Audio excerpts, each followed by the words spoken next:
Simula pa lang ng unang panahon, pinaniniwalaan na merong ibang daigdig bukod sa mundong ibabaw. Mundo na walang nakakaalam kahit na sino. Dagat man ay naiiba sa lupa na mahiwaga. Mundo na makulay at puno ng saya. Makita siya. Mundo ng mga nilalang na tapat kung umiibig. Ito ang mundo ng mga nilalang na minsan lang umibig. Nahawak siya habang tumatagpo. Mundo na kung minsan ay mahirap paniwalaan. Ay nadarama sa piling na bawat sandali malaya.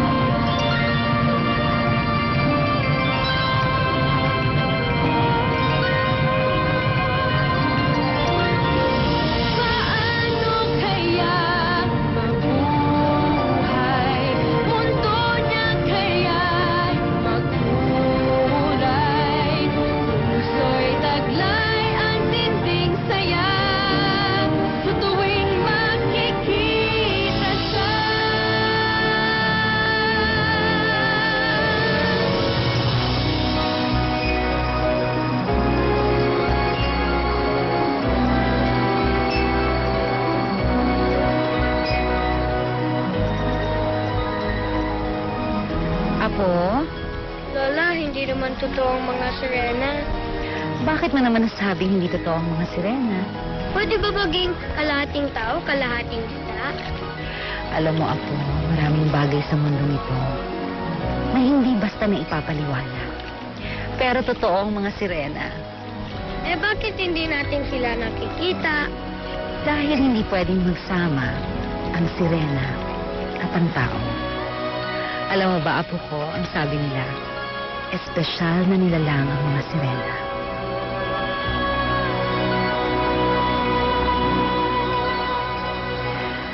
Magaganda sila at kaakit-akit. At wagas ang magmahal.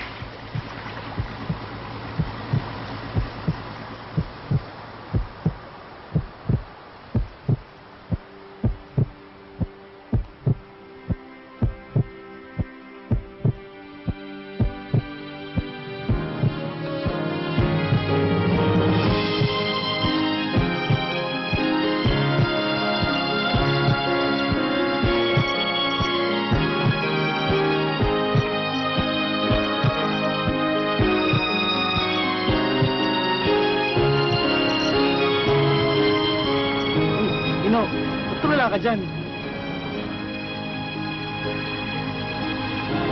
Hindi mo nakita yung tinitingnan ko. May babae dun, no? Halutang. Ang ganda. Saan? Wala naman eh. Hindi ko pwedeng magkamali. Nakita ko nga, tinititigan ako. Ang ganda eh. Kinawayan pa nga ako eh. Kaya sirena yung nakita mo? Sabi ng mga matatanda dito, marami daw sa lugar na to eh. Ay, puro kakalokohan. Hindi ka na. Sinahan natin itong mga to. Sasabihan ko pa yung mga tao.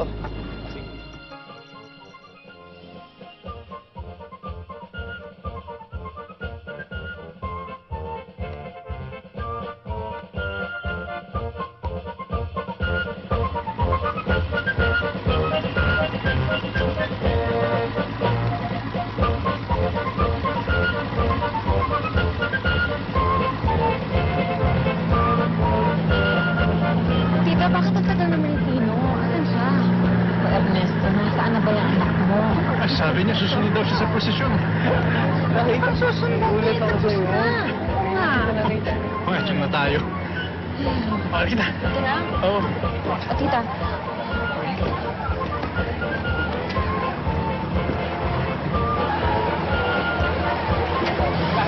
Hey! Ito na siya. Tita! Saan ka ba galing? Kanina pa kami naghihintay sa'yo. Meron ako. Kasi ni Lester. Ay, ayos mo. Nakakaya, oo. Alam mo namang tinitingala tayo ng mga tao dito.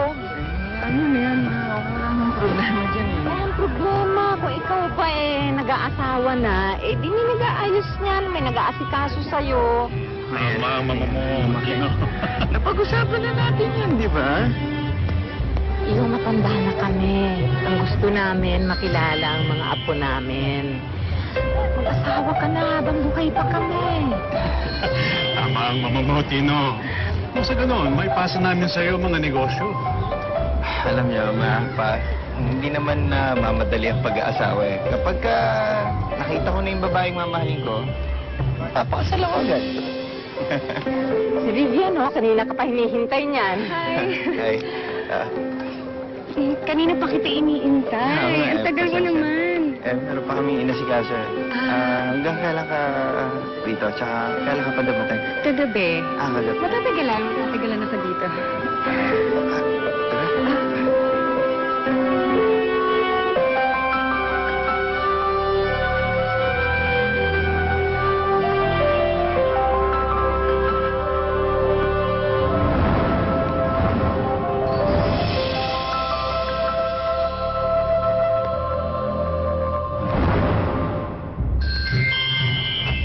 Pare, ginagawa mo dito?